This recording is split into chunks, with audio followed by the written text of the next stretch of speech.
Hello children, tiny school with Poonam ma'am में आपका स्वागत है। कैसे हैं आप लोग? आई होप आप लोग अच्छे होंगे। आज हम लोग इंग्लिश की पोयम करेंगे। इंग्लिश की पोयम का नाम है cobbler cobbler.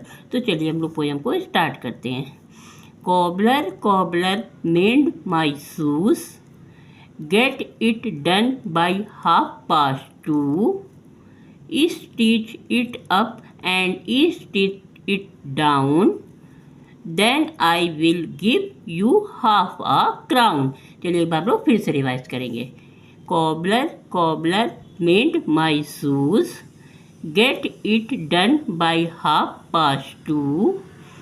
Stitch it up and stitch it down, then I will give you half a crown.